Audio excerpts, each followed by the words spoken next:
ভিডিওতে ক্লিক করার জন্য আপনাদের সকলকে জানাই অসংখ্য ধন্যবাদ। আজকের এই ভিডিওটি আপনাদের সকলের জন্য খুবই গুরুত্বপূর্ণ এবং হেল্পফুল হতে চলেছে।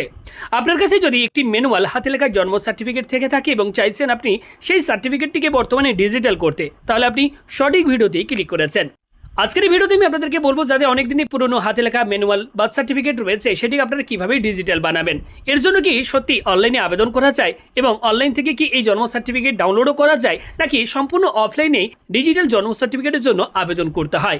সঠিক তথ্য এই ভিডিওতে শেয়ার করব এবং এ টু জেড প্রসেস এই ভিডিওতে লাইভ আমি আপনাদের সাথে শেয়ার করব। তাই আপনি যদি চান আপনার ম্যানুয়াল হাতে লেখা জন্ম সার্টিফিকেটটিকে ডিজিটাল করতে, তাহলে আজকের ভিডিওটি একটু না কেটে মনোযোগ সহকারে সম্পূর্ণ দেখার চেষ্টা করবেন। তো আসুন আজকের এই ভিডিও শুরু করা যাক। তো সবার প্রথম আমি আপনাদেরকে দেখাই এই যে অ্যাপ্লিকেশনটি আপনারা অন স্ক্রিনে দেখতে পাচ্ছেন, ম্যানুয়াল জন্ম সার্টিফিকেট থেকে ডিজিটাল জন্ম সার্টিফিকেট আপনারা যদি করতে চান, ঠিক এই যে অ্যাপ্লিকেশনটি দেখতে পাচ্ছেন, যে অ্যাপ্লিকেশন ফরম্যাটটি এই মুহূর্তে এইরকম টাইপের একটি অ্যাপ্লিকেশন আপনাদেরকে কিন্তু লিখতে হবে। দেখুন, আপনার যে জন্ম সার্টিফিকেট রয়েছে সেই সার্টিফিকেটটির মধ্যে আপনারা নিচের দিকে দেখবেন যে সেই জন্ম সার্টিফিকেটটি আপনারা কোত্থেকে পেয়েছেন, মিউনিসিপ্যালিটি নাকি পঞ্চায়েত থেকে। যদি এক্ষেত্রে পঞ্চায়েত থেকে পেয়ে যান, তাহলে আপনাকে কিন্তু পঞ্চায়েত প্রধানকে আপনাকে একটি অ্যাপ্লিকেশন লিখতে হবে, যেমনটা এই মুহূর্তে আপনারা অন স্ক্রিনে দেখতে পাচ্ছেন। আমি একটা অ্যাপ্লিকেশন ফরম্যাট এই মুহূর্তে দেখতে পাচ্ছেন, আপনাদের সুবিধার্থে আমি অ্যাপ্লিকেশন ফরম্যাটটি ডাউনলোড লিঙ্ক ভিডিওটি নিচে ডেসক্রিপশন বক্সে আমি দিয়ে দেবো। সেখান থেকে আপনারা চাইলে এই ফরম্যাটটি আপনারা ডাউনলোড করে প্রিন্ট আউট করে নিতে পারেন এবং সেটিকেও ফিল আপ করে আপনারা কিন্তু আপনাদের যে পঞ্চায়েত অফিস বা আপনাদের যে মিউনিসিপ্যালিটি অফিস রয়েছে সেখানে আপনারা কিন্তু জমা দিতে পারেন। এই অ্যাপ্লিকেশনের মধ্যে আমরা কি লিখেছি এবং এই অ্যাপ্লিকেশন ফর্মটি আমরা কিভাবে ফিল আপ করবো। সবার প্রথম দেখুন, এখানে আপনাদেরকে লিখতে হবে টু, তারপর আমরা লিখেছি the sub registrar birth and death, এবং নিচে এখানে আপনারা কি করবেন, আপনার গ্রাম পঞ্চায়েতের নামটি লিখে দেবেন। এখানে আমি একটু হাইড করে দিয়েছি, এখানে আপনারা কি করবেন, এখানে আপনার গ্রাম পঞ্চায়েতের নামটি লিখে দেবেন। ঠিক তার নিচে এখানে পঞ্চায়েতের যে অ্যাড্রেস রয়েছে সেটা আপনারা নিচে লিখবেন এবং এখানে আপনার জেলার নামটি লিখে দেবেন। এবার ঠিক নিচে এখানে আপনার বিষয় আপনারা কি লিখবেন। দেখুন, আমরা এখানে দুটোই দিয়ে রেখেছি, জন্ম অথবা মৃত্যুর শংসাপত্র ডিজিটাল। আপনারা কি করবেন, যদি জন্ম সার্টিফিকেটটি ম্যানুয়াল থেকে ডিজিটাল করতে চাইছেন, তাহলে আপনারা এই জন্ম এখানে আপনারা টিক মার্ক দিয়ে দেবেন, ওকে, এবং মৃত্যুটা আপনারা কেটে দেবেন।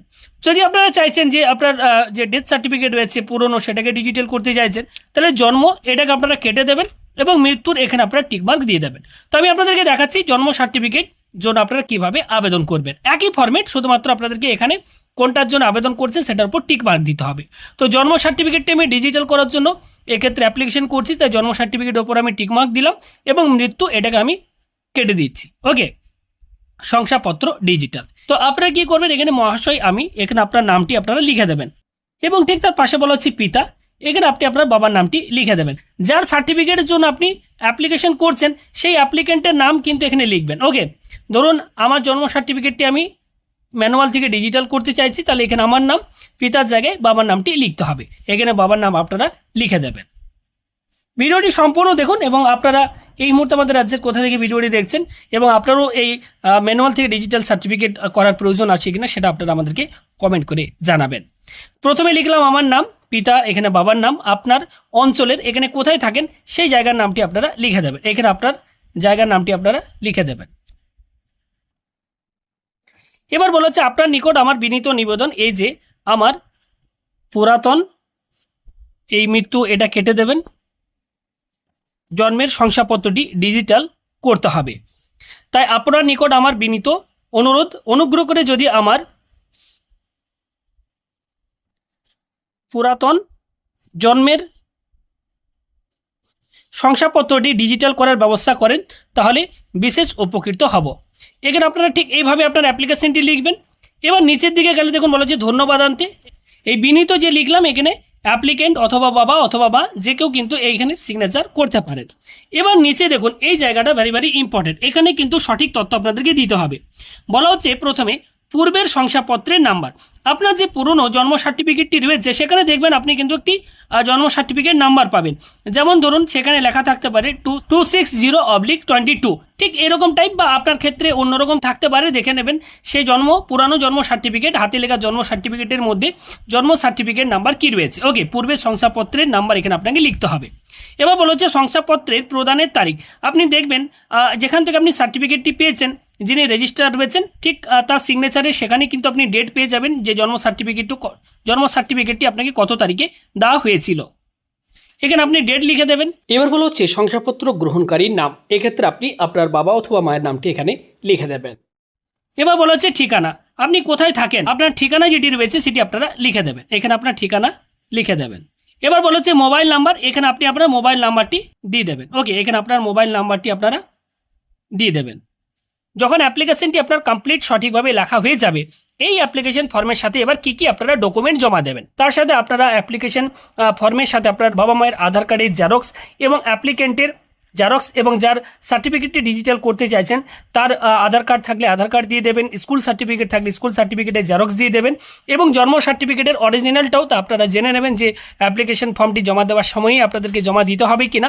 যদি জমা দিতে বলেন তো সেক্ষেত্রে আপনাদেরকে কিন্তু অরিজিনাল যে পুরনো জন্ম সার্টিফিকেট সেটিও তারা কিন্তু জমা নিতে পারেন।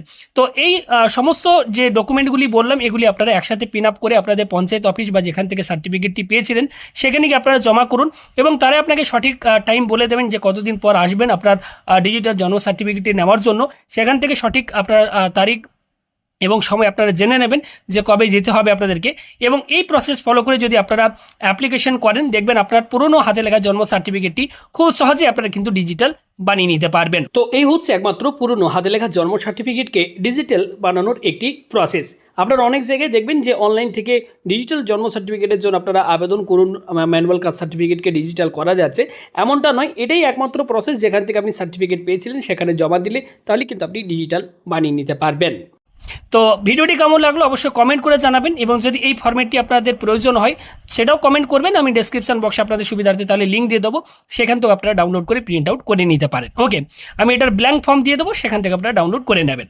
তো ভিডিওটি ভালো লাগলে লাইক করবেন, ভিডিওটি শেয়ার করে দেবেন, চ্যানেলে নতুন হলে চ্যানেলটি সাবস্ক্রাইব করে আমাদের সাথে জুড়ে যাবেন পরবর্তী এমনই হেল্পফুল ভিডিওগুলির আপডেট পাওয়ার জন্য। ভালো থাকবেন, ধন্যবাদ।